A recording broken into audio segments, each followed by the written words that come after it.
I can tell you what your values are by asking you two questions. Tell me how you spend your money. Tell me how you spend your time. That's Susan Fowler, renowned leadership consultant and the best-selling author of Why Motivating People Doesn't Work and What Does. Let's say that you tell me, oh, my family is really my priority. And they say, how much time a week do you spend working and how much time a week do you spend with your kids? And if you're spending 90 hours a week working and you resent having to take your kids to school or pick them up from school, then saying that you value family is just bull.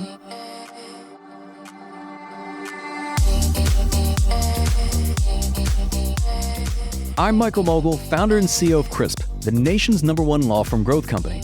I've built my business through practice, not theory. CRISP started with just $500 to my name and has grown to over 8 figures in revenue over the last few years, earning a spot on the Inc. 500 list of the fastest growing private companies in America. Our approach has been to take everything we've learned about generating massive growth within our own organization and help the country's most ambitious and committed law firm owners do the same for theirs.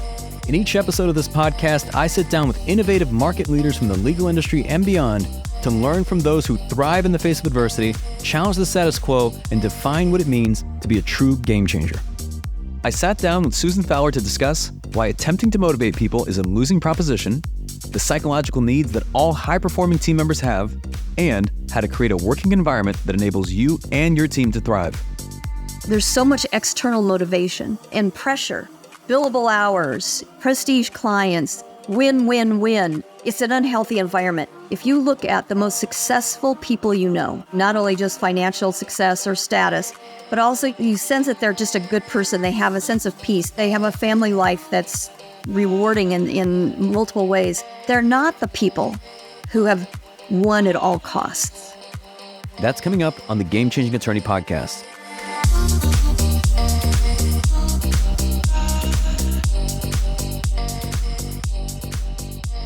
Before we begin today's episode, I want to remind you that we aren't beholden to any sponsors or run any ads on this podcast. This allows us to present all of our episodes raw and unfiltered. I'm not going to push any made-to-order meal services on you or try to save you any money on your car insurance. That being said, I have one small request. If you receive any value from this podcast, please give it a 5-star review. Pay the fee so we can keep this podcast free. All right, Susan, welcome to the podcast. Thank you. I'm here to be optimally motivated and share ideas and learn at the same time. So I'm thrilled. Yes, and I love that because the people listening are going to find out exactly what that means. And I know you've written several books, and today we're going to talk about the most recent book, Why Motivating People Doesn't Work and What Does. But what I love about this, and I love about books like these, is that you take a topic that there's been just so much certainty around, in the premise of motivation, and then you just mess everybody up and say, well, here's what the research says. So I love that approach. What was your goal in writing the book? I've been studying motivation for 40 years because I became a vegetarian a long time ago. And I was the kind of gal, Michael, that, I love meat. I actually had pork fat sitting on my stove because everything, like bacon grease, everything tasted better with with a little bit of meat grease in it. And I saw a documentary about the way we treat the animals we eat, and overnight became a vegetarian. And I'm a strict vegetarian, and it was the easiest thing I've ever done. It wasn't easy in terms of finding the food to eat because back then, people didn't really cater to vegetarians as much as we do now. But it was easy for me. And people would say, oh my gosh, you've got so much willpower. You're so determined. And I said, wow, it hasn't taken any willpower whatsoever. And so I was so intrigued with how was I able to change overnight a lifetime of a certain habit and make it easy. And that yet other things I was struggling with. So I really, really studied the whole concept of motivation, and the work with self-determination theory just answered my questions. And then I became just so intent on not only practicing it for myself, and I noticed that as kind of a theme in a lot of the podcasts that you do, that a lot of people have written books for themselves. It was like something that they needed to answer in their own lives, and then just really dedicated to sharing the information with others because it really does change the quality of your life. Agreed. And obviously we're going to talk a lot about motivation, but just to start, how do you define motivation? Well, I think it's a really good question. When I started writing, I looked it up and there was over 200 official definitions of motivation. So I'm just being very simple, and it's the energy to act. So motivation is your energy to act. And the fact is you always have energy to act, but you don't always have the same level or quality of energy to act. And so the problem with most definitions of motivation is that they are based on the traditional and now disproven concept of what motivation is and what it isn't. Yeah. I know you state that attempting to motivate people is a losing proposition, no matter your resources. Why? Yeah, because we've always thought as motivation is something you either have or you don't have, that it's a quantity. So, how motivated are you? So it's like, how much motivation do you have? And that always led to, okay, if you have low motivation, then what are we going to do to make up so that you can get high motivation? And that led us down the road of incentives and carrots and, trying to bribe people or force people or threaten people to be more motivated. And what the research shows is that motivation is really about the quality of motivation that a person has, not the quantity. And so people are always motivated, but just not always in the way you'd want them to be motivated. Or maybe they're motivated to do something different. We have to look at the quality of a person's motivation. And once we start looking at the quality of a person's motivation, the options for what we can do to create a culture, an environment, and for ourselves, the way that we can look at our goals and our habits and our dreams, wow, a whole new universe opens up. You share an interesting perspective in that, people are always motivated. And I'd love to hear about the distinction between suboptimal and optimal motivation, just when it comes to all this. Like, how do you differentiate the two? Think about this, that most of us think of motivation as intrinsic or extrinsic. And it's this binary choice, right? Of you're either motivated or you're not, or if you are motivated, you're either intrinsically or extrinsically motivated. And I think what is either fortunate or unfortunate is that motivation science is much more complex. So my goal has been for the last 20 years has been to take this really complex, amazingly rich and empirically based science and make it accessible, make it practical and usable. And so what we know through motivation science is that there's actually 6 different ways of being motivated. And so we group them into suboptimal and optimal rather than intrinsic and extrinsic. And the suboptimal motivation is like the junk food of motivation. So let's say that you're really low energy, like you're just, kind of dragging in the middle of your day. So what do? You eat a candy bar, or maybe you drink some coffee, or you have a Coke. And so what happens? Your blood sugar just takes a hike, right? And you have this burst of energy. But what happens? Shortly thereafter, your blood sugar drops precipitously. In fact, it drops to lower than where you were before you did the sugar or the carb or the caffeine hit. And now what do you need? You need another hit of sugar or caffeine or carbs or whatever. And so you're on this roller coaster ride all day long. Well, that's your physical energy. Well, the same thing is true of your psychological energy. Motivation is psychological energy. And so if you have what we call junk food motivation or suboptimal motivation, you might have this burst of energy to do something for a moment, but you're not going to sustain it over time. And have you ever had like that sugar rush, that high, and you realize you're moving fast, but you're kind of clumsy, or you're really not at your best? It's not healthy. So you're not firing on all cylinders. You're not taking advantage of what you could bring to whatever it is you're doing. So optimal motivation is like the health food of motivation. And, and the thing is that our society, I don't know if anyone's ever been through like a drive-through and you're getting your fast food, and before you get home, you're going to eat it at home with your family, right? But those French fries, they just smell so good. They're almost intoxicating. And I would almost guarantee that every single one of us has at least had one of those French fries while they're still hot and smelling so good, or maybe even eaten the whole package before we get home. And that's the lure of suboptimal motivation. Optimal motivation is more like health food. And unless you're like a vegetarian like me, it's rare to like take a piece of broccoli and go, oh, wow, this is just so fabulous. So the health food of motivation may not be as alluring, but it is so much more powerful and sustainable. And in the end run, it's what brings you peace and joy. And I'm not even going to use the word happiness, something more profound than happiness. Yes. And I love one of the examples that you talk about in the book. And this is perhaps something that other organizations that have, leaders that are listening to this podcast have tried in their organizations. I think it was the incentive program where the employees of the organization, if they lost enough weight, they could win an iPad. And then there were people who actually lost a lot of weight and won the iPad.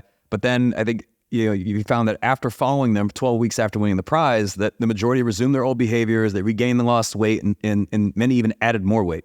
Absolutely. And so if we can get people to do anything we want them to do, I would encourage people, because it's just fun. I don't want them to do it right now, but after they're done watching us or listening to us, go on YouTube and look up B.F. Skinner's studies on pigeons. And it really is fascinating because you will see these really grainy videos from like the late 30s and early 40s, or I guess it went there, or videos, but recordings. And he says, I can get this pigeon to turn in a 360-degree circle within minutes. And of course, it's a conditioned pigeon. And when it hears this noise, a pellet drops, and it knows that whatever it was doing at that time, it's going to get rewarded. So the pigeon is just pecking around, doing its thing. And when he goes in the direction that Skinner wants it to, they give him a pellet. And pigeons are actually pretty smart, and they go, oh, wow, okay, every time I go to the right, I get a pellet. I'm going to keep going to the right. And then all of a sudden they stop it, and he doesn't get the pellet when he goes to the right. So he's pecking around again, and now he goes to the right, but he goes further to the right. Oh, now he gets a pellet. So within a minute, he realizes if he keeps going to the right, he's going to keep getting the pellet. And those studies were so compelling back then that people thought, wow, we can get pigeons to do whatever we want them to do by rewarding them. Maybe it'll work with people. And it did. And it does. It's only been recently that we've started to think, wow, people are not pigeons, and that we can actually be motivated by things much more profound than a pellet. And especially when organizations start running out of pellets, or it's kind of like when you say, oh, meet this deadline and we'll give you pizza. And everyone goes, all right, cool. Every Friday we get pizza. And then pretty soon it's like, who cares about pizza? Okay, now we're going to add beer. Okay, pizza and beer. And so you have to keep adding to the rewards because people are doing it now for the reward, not for any other more inherent reasons. So we've gotten really lazy. And we just think if we can throw incentives and stuff at people or scare them, that they'll do our bidding. And they will for a time.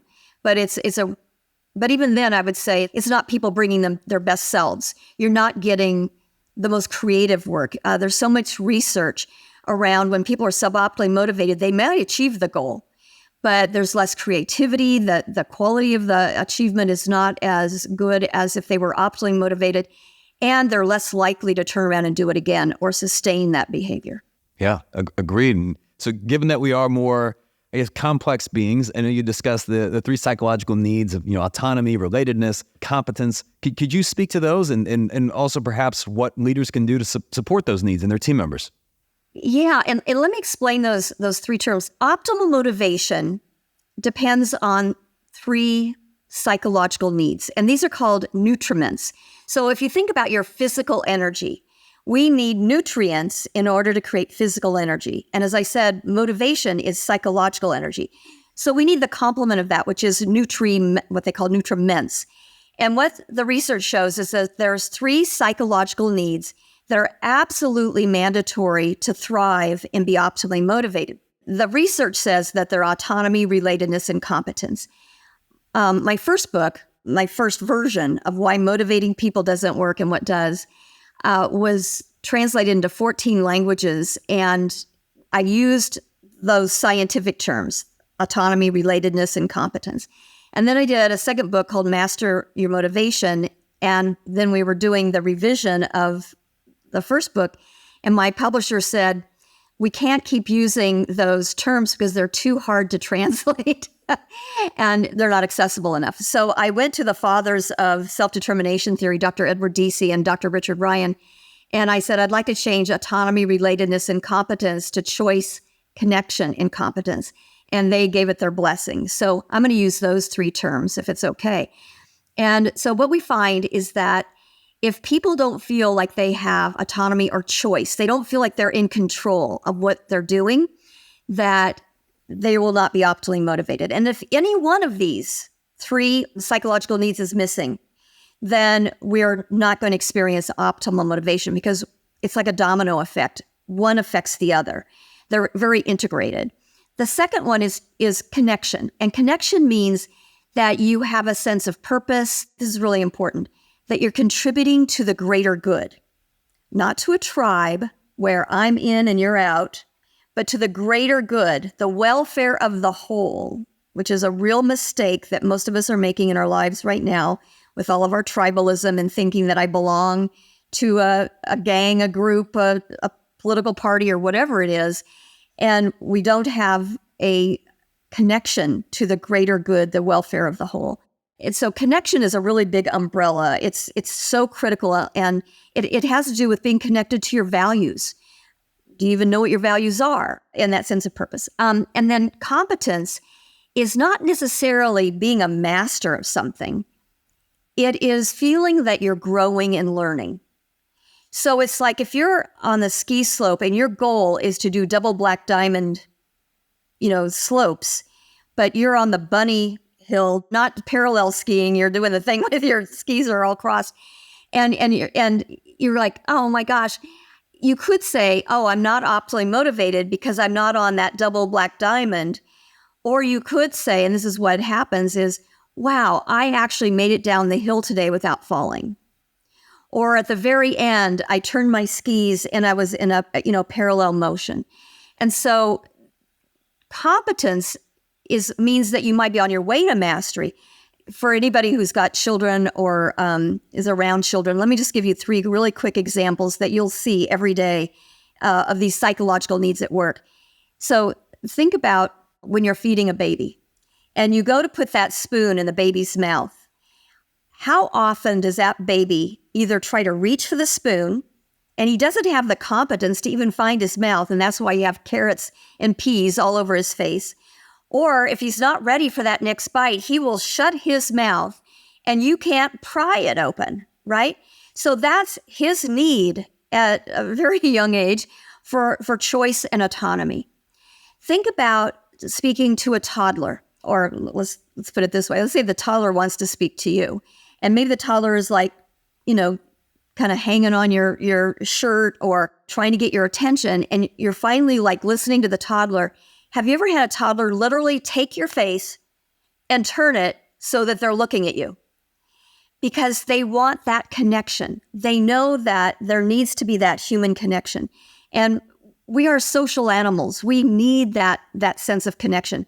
So just notice it. There's studies shown that 2-year-olds, that if a mother, they'll do a study where the mother drops something or needs help, and that little 2-year-old will do everything it can to try to help. That's just in their nature. And then think about competence. Think about a little baby learning to walk. And they don't just get up and walk. They crawl. And then you notice when they first stand and they're trying to learn to walk, they run and then they fall. Now, do they cry? Oh my gosh, I'm such a failure. I can't walk. I'm such a dummy. No, they're laughing. They're joyful. And they get up and they try it again. They love learning. They love the process of learning. And then what do? We put them in schools where we say, okay, we're going to grade you, we're going to judge you, we're going to incentivize you to learn. And what we've done with most kids by the time they're out of high school is we have incentivized learning to the point where they forgot that it was something they loved to do, that it was natural. Sorry, that was a long explanation for what choice, connection, and competence. I've got 2 young children, so you are preaching to the choir. I mean, I've even found the importance of choice. For example, like every night, when I'm doing bedtime, I'll ask our daughter, I'm like, So what book would you like to read tonight, right? As opposed to me picking the book and just giving them an opportunity to choose, here's what we're going to do. So Absolutely. My daughter has selected clothes for her kids where everything goes together, or kind of does, and they just get to choose whatever they want to wear every single day, because she's just fixed it so that she doesn't even have to weigh in on what you're wearing. And it really does give them a sense of autonomy every morning when they wake up, just the little things. So think about if you're running a law firm and you've got to have rules and regulations, and you're working in a very defined legal space. It's really important to give people a chance where autonomy can exist, to give them those choices. I was working with a pharmaceutical company, and they had a group of really good salespeople that they've discovered had broken a policy. One of their policies was, when you're presenting research to a doctor, you can't just pick and choose. You have to give them the whole research study and then point out certain things. But these guys had kind of put their own little marketing materials together and just pulled out the salient points. And they were summarily fired. And everybody was like up in arms about this. I mean, it was just really it was a very chaotic time for people, because here they were, the best salespeople, but they had broached this. So I was talking to the managers and I said, how did you share that policy with them? And of course, what they said was, we have regulations, and if you break this regulation, you're going to get fired. So here's what you can't do, and here's what you have to do. And I said, what if we had thought about a different way of presenting that? What if we had said something like, according to the Food and Drug Administration, we have regulations here, and everybody will suffer if we break them. Let's talk about what freedom you have within these boundaries, and then have them brainstorm what they can and can't do. So it's having a conversation, like, where's the freedom? What freedom do you have? People don't mind boundaries. Everybody needs boundaries. They appreciate boundaries. But then we stop and we don't say, okay, but let's talk about the freedom we have within those boundaries. And that's what's important. I love it. And what about, if we get into, let's say, connection, in terms of like a working environment, what are some ways to foster that? I think that this is one of the areas we've let people down the most, and where we have the greatest room for growth. So this is a place where I'm going to learn. I'm going to say something I've never said before. I'm going to say something that may not make sense. Let me just try it. The reason that DEI, diversity, equity, and inclusion, is such a big deal is because we haven't, in our workplaces, made it comfortable or safe for a lot of people. And we're now just coming to realize that there are a lot of people that we weren't able to help live their best life at work because they were living in fear, or they were being held back in some way. And so we may have gone, too far to say, okay, now let's regulate DE&I. And so ironically, now we're not giving people choices about how to have inclusion. And that's the backlash. And so anytime we make things black or white, yes or no, it's automatically going to affect people's sense of autonomy. But that autonomy then says, wow, if I don't have a choice, it makes me feel left out. It makes me feel less than. And so that whole sense of connection and autonomy and choice, they're so interwoven. Did that make sense? Yes, absolutely. So connection at work, it's not just, though, what we were just talking about, diversity, equity, and inclusion. It's also values. And here's where I think a lot of, especially people who own their own law firms or are leading a law firm, they probably have their own set of values, I would like to think. But what they assume is that other people should have those same values. And the fact is that most people go to work without really even understanding what their values at work are. And so connection means connection to values. So I see organizations that, everybody knows like what the values are for the organization because they have them on cards. Or I worked at in Peoria, for a major tire manufacturer, and you walk into this amazing 2-story lobby, and they have these 5 pillars, and they were huge, and on each pillar was a value. So, I mean, everybody knew what the values of that organization are. Then we stop. We don't say to leaders, well, so what are your values? And we don't then ask individuals, what are your values? And so people are working in an organization that has values, but without a clear understanding what their own are. And so if I have a direct report or somebody who reports to me and we're doing goal setting and I'm asking them, what's your motivation to achieve this goal? That motivation needs to be tied to a value I have. But if I don't know what those values are and you don't know what my values are, then goal setting just becomes this thing I've got to do, and I really am not very optimally motivated to achieve it. So connection really has to do with, if people are saying, what's something I can do right now? I would say, have a values conversation with the people you lead.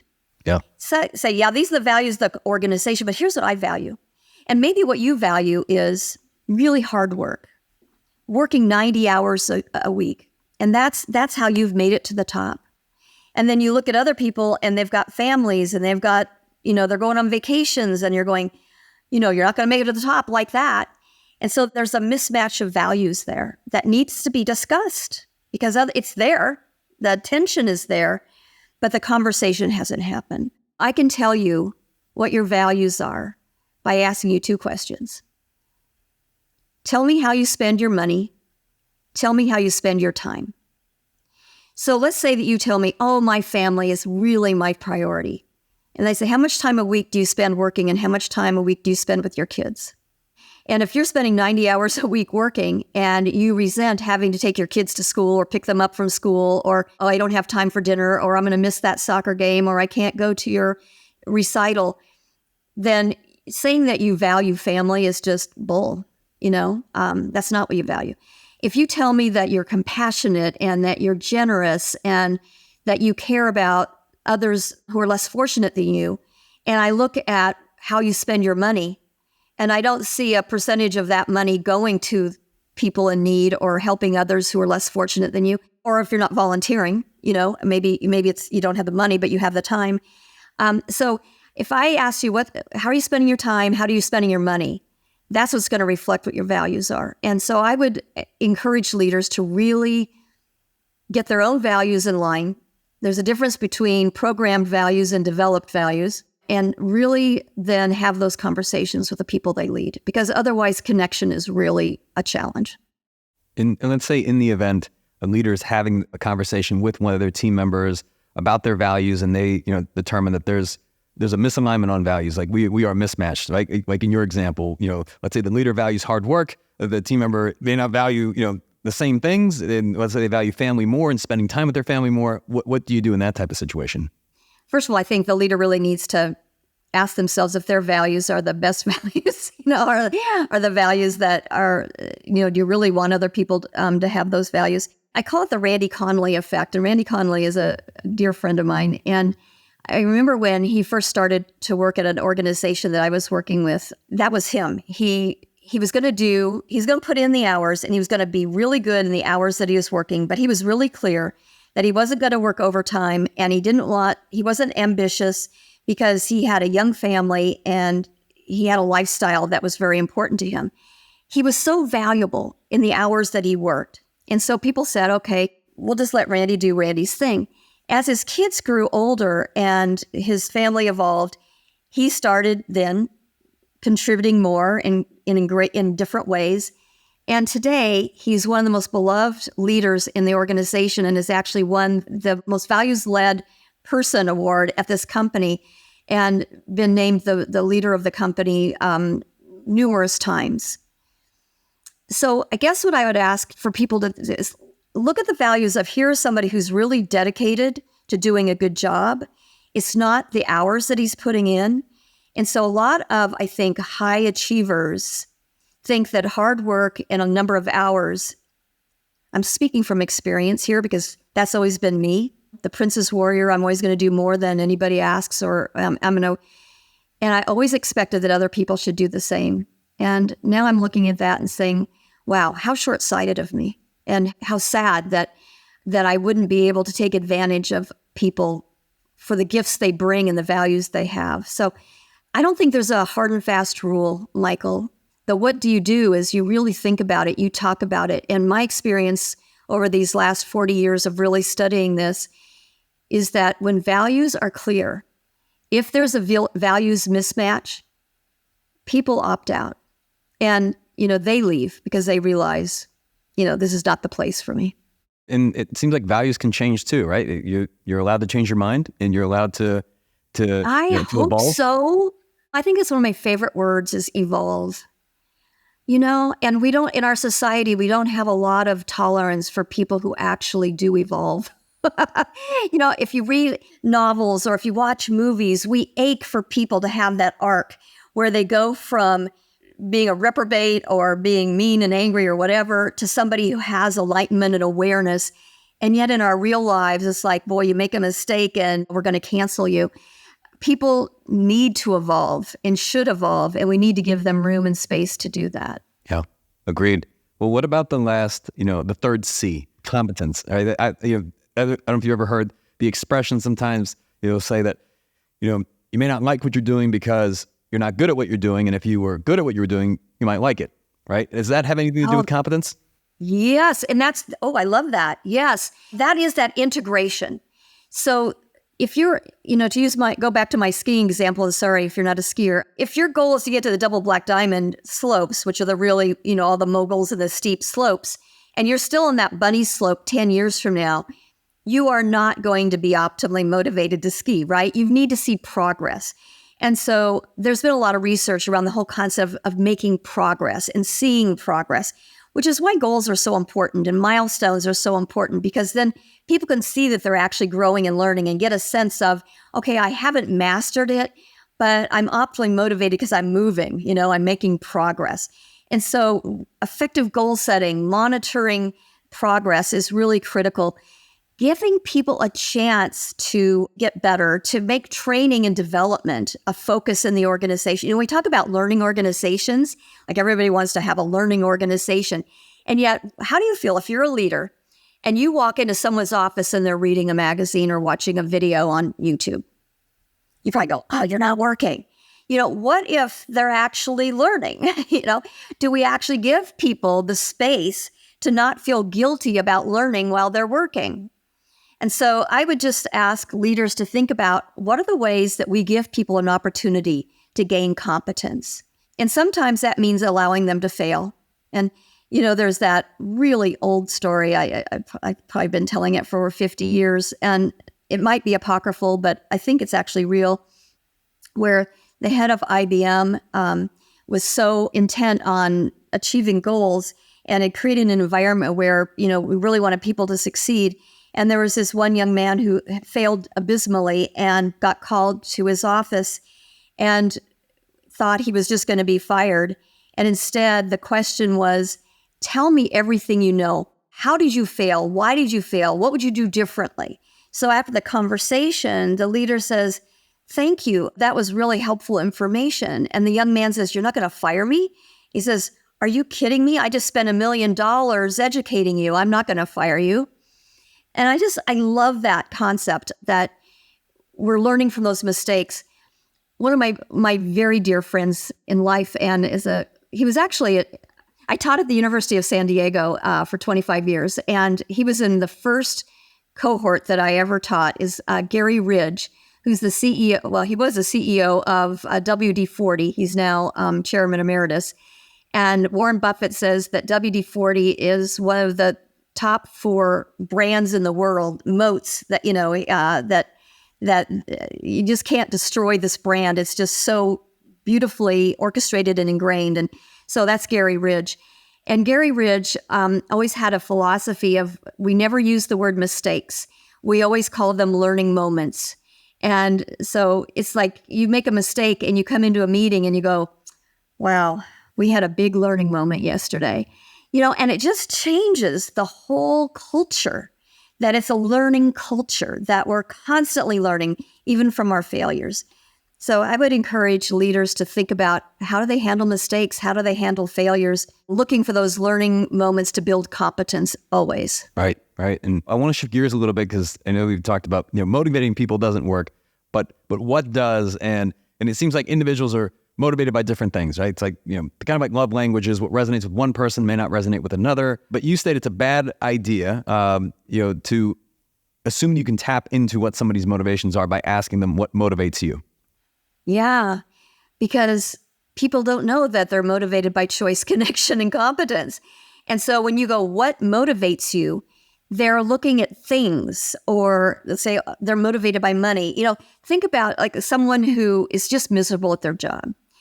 And so what they do is they go in, they say, instead of saying, I'm miserable at my job, I needed instead they go in, what do? They ask for more money. They don't pay me enough to put up with this, so they better pay me more. And they think that that's what's going to then alleviate the pain or the discomfort or the lack of optimal motivation at work. And so people don't know or understand their own motivation. And if they haven't had those values conversations, they might not understand that the work they're doing is actually a challenge to living or fulfilling their values. So yeah, asking what motivates you is just a wrong-headed question.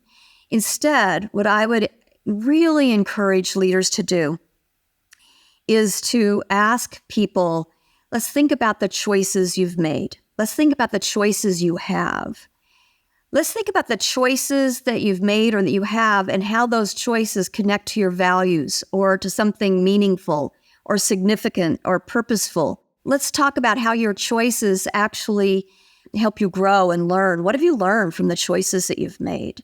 And so if we could really help people highlight choice, connection, and competence, I think that we would getting to the root of what their motivation is rather than all these external, we tend to turn to things that are in our culture that we think will motivate us.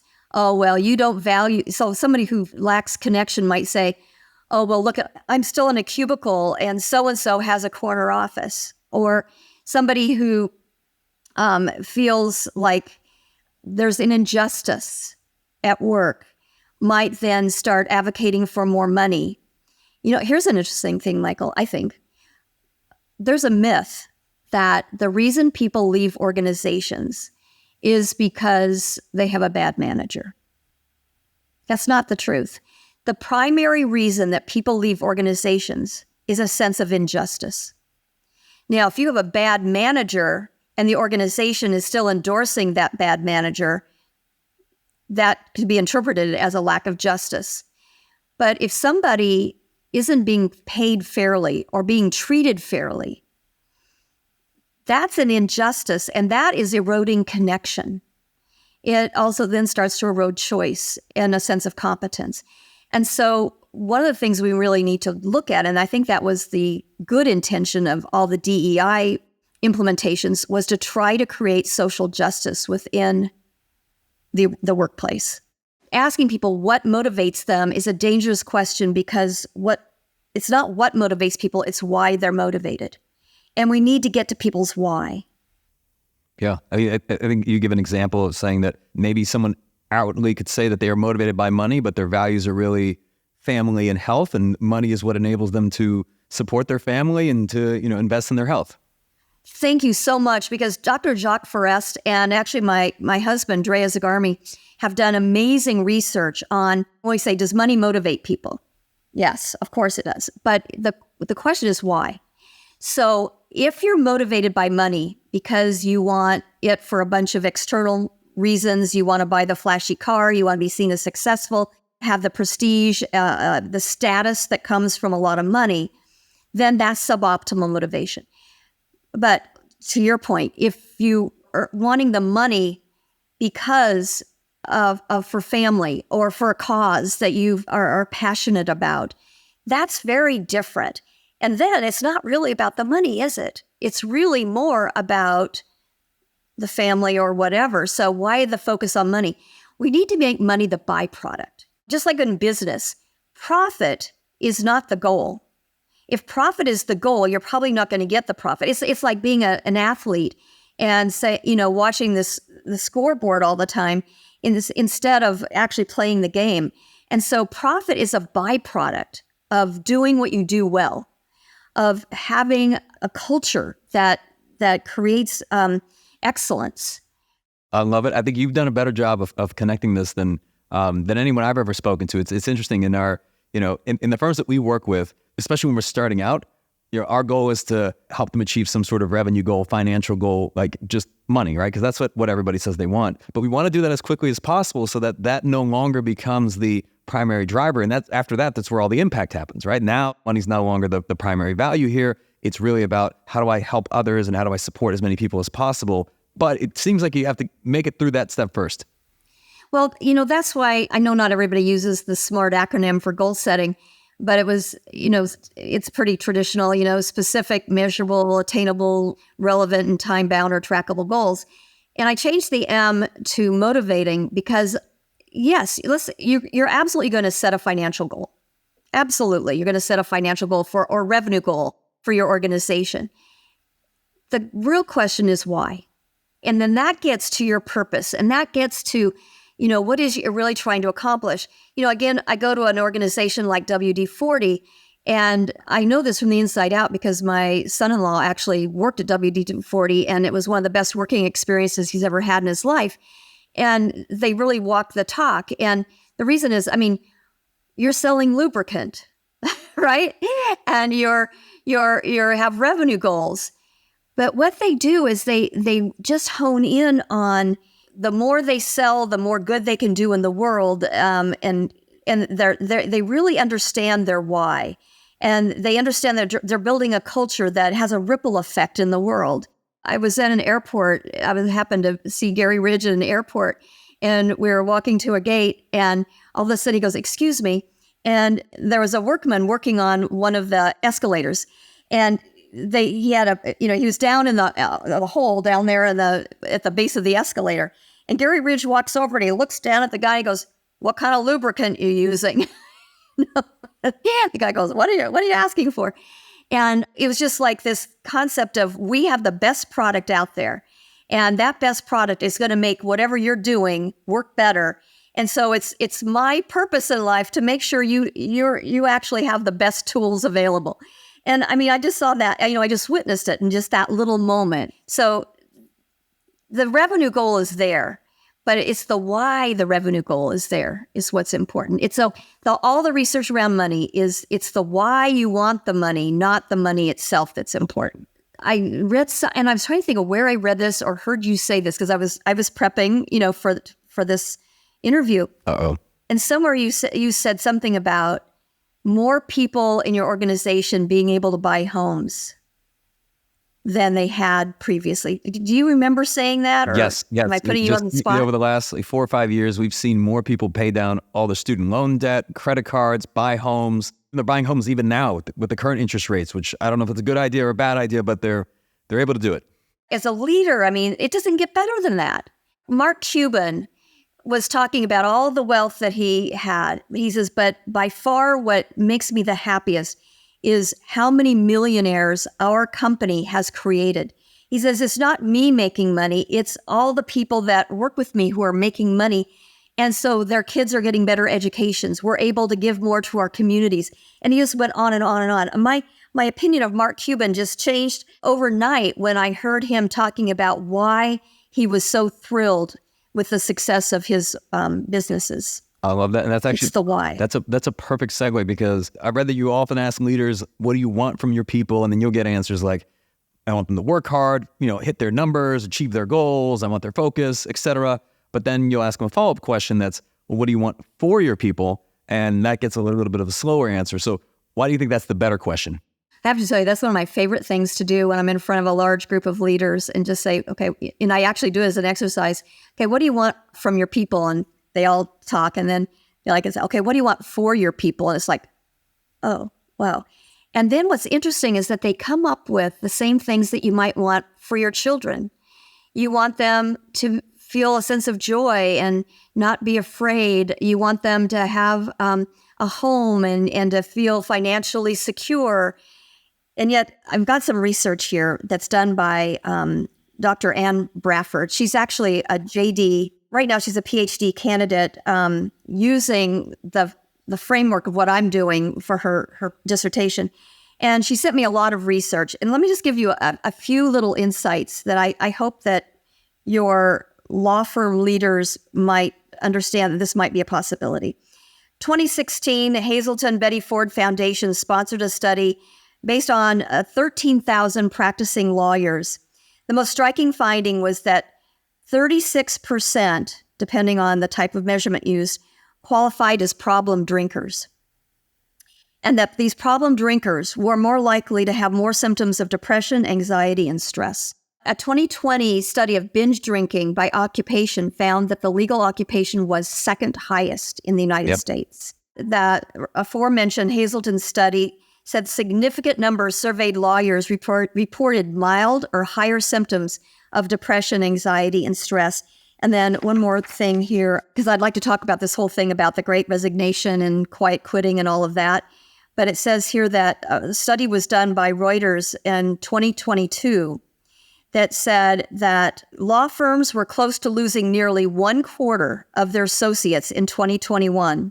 And research has been done applying what I'm talking about to these law firms. And what they're finding is that there's a significant correlation to people who have optimal motivation electing to stay and people who have suboptimal motivation who are the ones most likely to want to leave or who are experiencing these symptoms of stress and depression. The whole legal community, there's actually an organization now, the Institute for Wellness in Law, that's really dedicated to this because health issues are huge. And I think a lot of it, and I actually spoke to their institute, that there's so much external motivation in, and pressure, billable hours, prestige clients, win. It's an unhealthy environment. So I think what you have to think about is if you look at the most successful people when I use success, I mean not only just financial success or status, but also you sense that they're just a good person. They have a sense of peace. They have a family life that's rewarding in multiple ways. They're not the people who have won at all costs. They're not people who say the means justify the ends.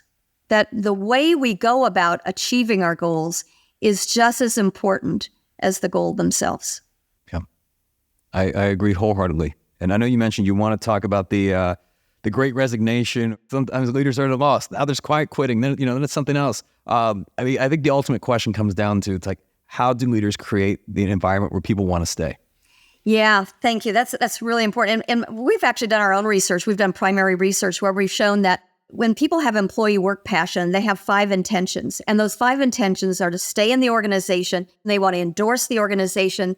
They'll use discretionary effort on behalf of the organization. They'll work at, above expected standards, and they will use citizenship behavior. So there's 5 intentions. And what we found was that there was a direct correlation between people who found themselves optimally motivated at work and those 5 intentions, and a significant correlation with people who are suboptimally motivated not having those 5 intentions. What we know is that when people are suboptimally motivated, they do not have an intent to stay in the organization.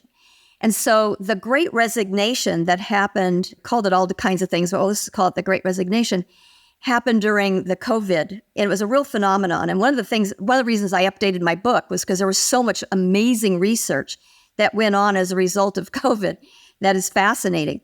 And McKinsey and Company did a really large-scale global study. And they said, why were all these people either leaving, resigning and moving, or stating that they would if they could financially afford it, they would. And they found 3 key reasons that people either resigned or wanted to resign. The first, and in fact, in the paper, it actually said anything for autonomy. So they wanted autonomy and flexibility. And COVID had brought to people's awareness that having the flexibility was just a lot of what had been missing in their life. And that the choices they had around when to work, how to work, The second thing was to leave a toxic culture and to find more meaningful and purposeful work. The third was greater opportunities for growth and learning. I was breathless as I read that report, and I went, oh my gosh, choice, connection, and competence, right there in that McKinsey report. And so what I would encourage leaders to do is just say, in every interaction that you have, am I either building or encouraging choice, or am I eroding it? In this interaction that I just had, am I promoting and am I deepening connection, or am I undermining it? And in this interaction, did I help a person build competence, or did I thwart their own sense of efficacy or their own sense that they can do something or that they're learning and growing? I just feel like leaders, every interaction they have with people, have an opportunity to create a more optimally motivating environment. I love it. I love it, Susan. And as we come to a close, this being the Game Changing Attorney podcast, what does being a game changer mean to you? I've really thought about this question. I'm personally going through a time of great transformation. And what I realized is that that's the name of the game. The name of the game, and remember earlier I said evolve is like my favorite word. And so we're constantly evolving. The question is, are we evolving consciously? Is it a conscious transformation? Is it transformation towards something better and good and that brings peace and joy to people? And so I guess like being a game changer means that you master that in your own life first, that you ask yourself every day, what am I bringing to the world? What is my energy? And then a game changer is in that moment.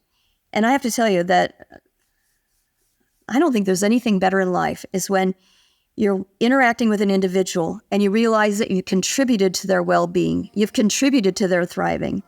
You haven't diminished it in any way. That's being a game changer. I want to give a huge thank you to Susan for taking the time to join us on the Game Changing Attorney podcast.